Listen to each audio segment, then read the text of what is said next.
Kelly, really appreciate your willingness to hop on and record something with us today. You've been what we think of as an expert on our platform. You've met with many of our portfolio companies over time and advised them on all things marketing. I have a bunch of questions I'd love to ask you today, but just to give our audience a little bit of context, do you mind giving a super quick thumbnail sketch on who you are and what your role is at RentRedi, what day-to-day looks like? Yeah, I'm the Vice President of Growth at RentRedi. I joined the company probably about 5 years ago. My primary job is to help acquire new landlord customers, and that also involves, everything to do with marketing, communication, and really figuring out how we can grow our company. Right. And RentRedi is, just so people understand, how do you fill in the blank? RentRedi is a RentRedi is a software platform for landlords and real estate investors to manage their properties. They can onboard all their tenants, onboard their different teammates.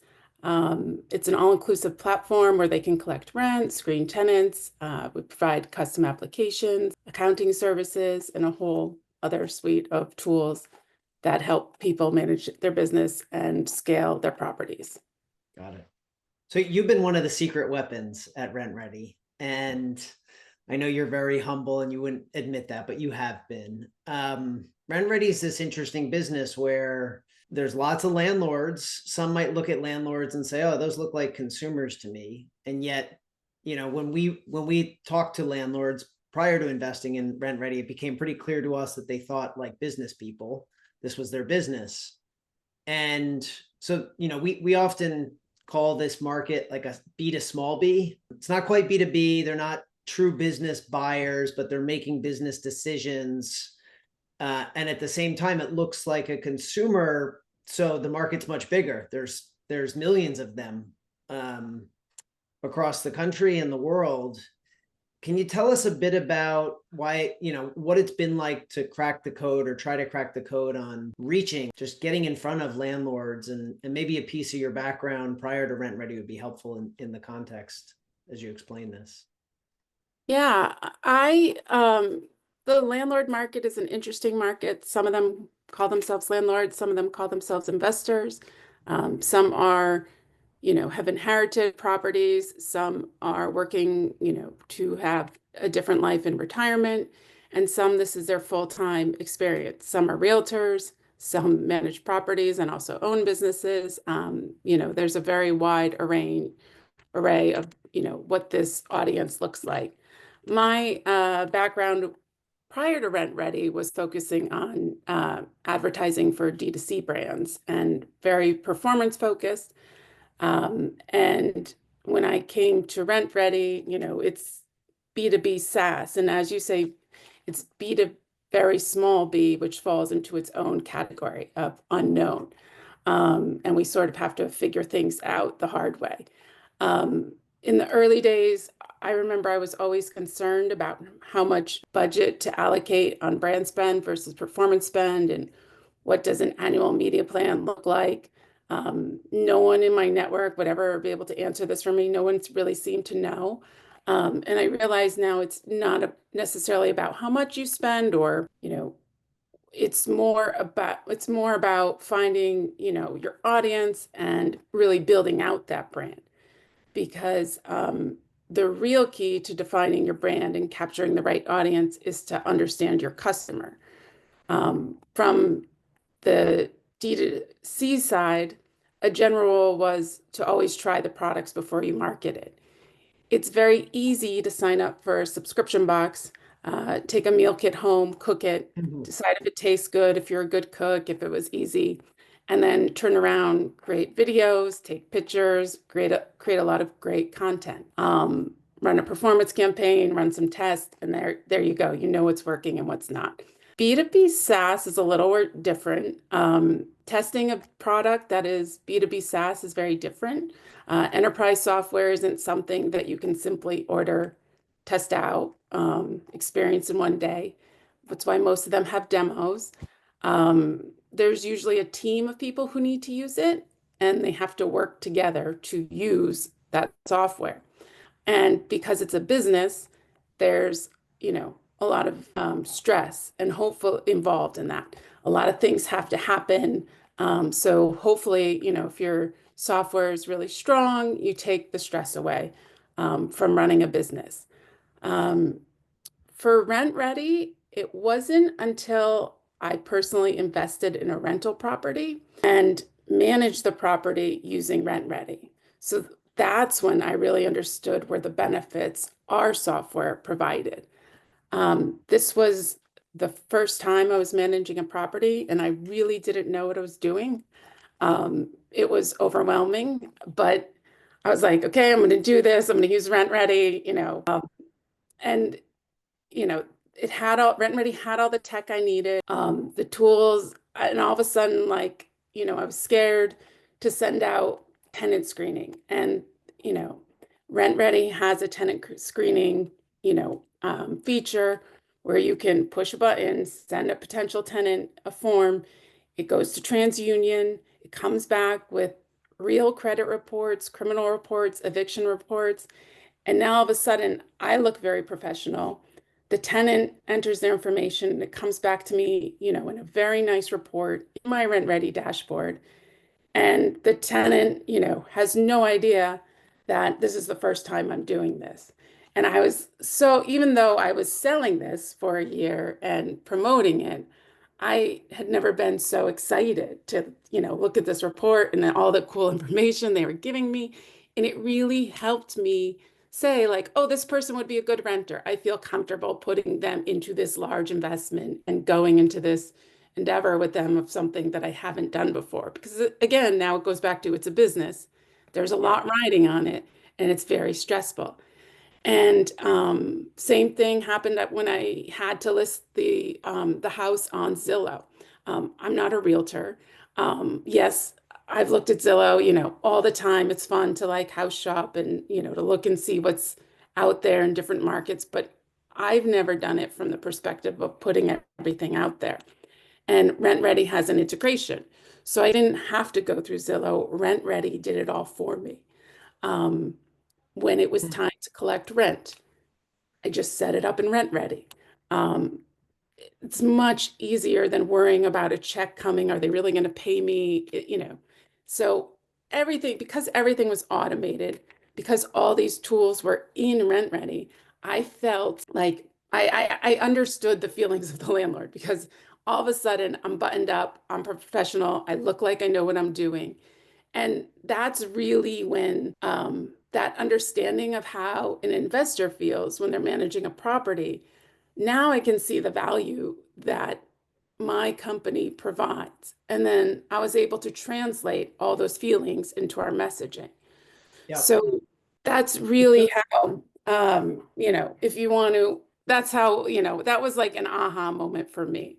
That's So great. I really love that story. I mean, in a way, it made me think about something that's core to how we approach investing, which comes from Andy's background. He spent his life building qualitative market research companies. And he always talks about this difference between engagement above the neck and engagement below the neck. Above the neck might have been you pre-owning a property. Intellectually, you kind of understood what RentRedi did, but it wasn't until you became an owner of a property that viscerally you could start to connect with what it actually is like through their eyes and why this helps. Do you think it's a prerequisite that great marketers like you in your role need to find some way to get closer to what it's like to actually be the buyer or the user? Because that'd be pretty hard in some cases. Like we have a business, they sell $200,000-$300,000 contracts to manufacturers. Like you can't just buy a manufacturing facility. no, I do. I don't want to say yes, but I do think it helps tremendously. But I do realize, if you think of any enterprise software that large companies use, and large corporations use, hundreds of people are going to be using this software. So are you going to make all of them happy, or how do you can't realistically test it? But I do think as an alternative, you should still really get to know your customer. You should go to industry events. You should talk to people, a lot of people on the product side always talk to their customers, but that doesn't mean that as a marketer, if you're at an event, you can't go around and have engaging conversations with them. Be their friend, listen. Listening is a great skill. Listen to what they like, listen to what they don't like, listen to if they have passion. What are their problems too? So I think, is in a perfect world, yes, of course, if you can test out the software before you sell it, it helps. It makes a big difference, but realistically, not everybody can do that. So as a next step, I would just, really understand your customer and use that to define your brand. Got it. One thing that has come to mind for me, it's been an idea, and really just based on what I've seen you do at RentRedi, we invest predominantly in business to business solution software. I can think of you and maybe two other instances in our portfolio companies where they brought in a lead to run marketing who came from the consumer side, and they've done a great job. And part of me thinks it's because they were fighting the hardest battles, the most competitive ones with the biggest budgets. I'm curious your thoughts on, like, I've had this dream, wow, if only we could build a bench of great D2C marketers like you who would just want to come over and work for business to business software companies. I think we could generate some real kind of like growth and value in our companies. What are your thoughts on that? And Uh, why yeah. wouldn't they want to? Well, it's funny because since first off, a lot of people, from my experience on the B2B SaaS side, a lot of people don't want to hire from the D2C side. They don't see it as relevant experience, but I disagree with that. I think the D2C world is faster. It's more aggressive, and because they can be, it's quicker to get a sale and it's quicker to see results. Um, on the B2B SaaS side, the sales cycle tends to be longer, and there's more involvement of in-person meetings, we could say, or whether it's over the phone or Zoom today. But I do think the experience on the D2C side that I had was on the digital side. So just being able to work across these native platforms and the social platforms and, paid search, things like that, and translate that experience, you know, has been helpful in knowing how do we translate that over to the B2B side. Because, not everyone is going to purchase something online. They may have to sign a contract or something. Got it. I think I've heard you describe this being the hardest job you've ever had in marketing. Yeah, it Why is. is that?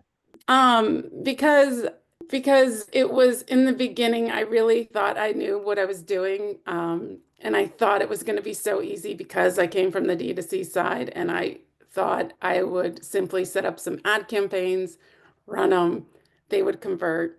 And what I learned along the way, or early on, was that we were still defining our brand.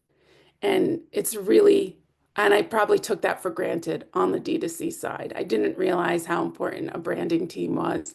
I always knew they worked alongside of performance teams, but now, we were trying to sell a new concept, a new product that nobody had ever heard of, and without telling them what we did or who we were.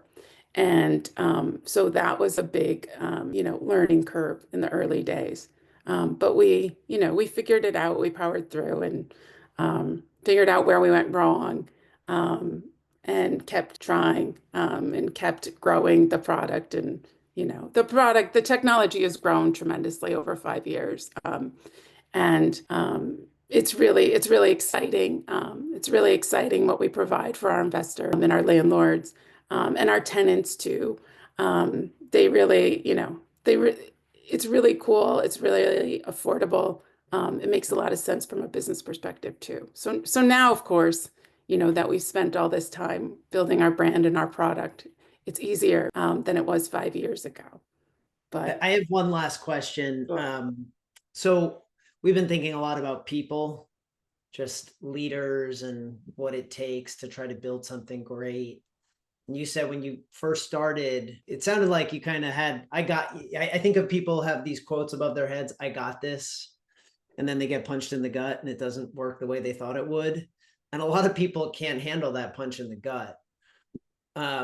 It's disorienting, it hurts. You don't want to be in that place. What led you to persist? Why did you believe that there was something good on the other, the light at the end of the tunnel? Like, why you could have just as easily gone back to some, role that looked more like the one that you would come from. I mean, personally, I don't like to fail, and I like to prove other people wrong. And if there's adversity in the way, it makes it much more, a challenge makes things more interesting. I don't like to give up. It's not, we hadn't tried everything. So it was just going to take a little while. So you got to keep trying and keep fighting and keep going and keep thinking of new ideas. So luckily we have a team that we always joke that we can think of any idea and every idea and more ideas until every day if we have to. And we will.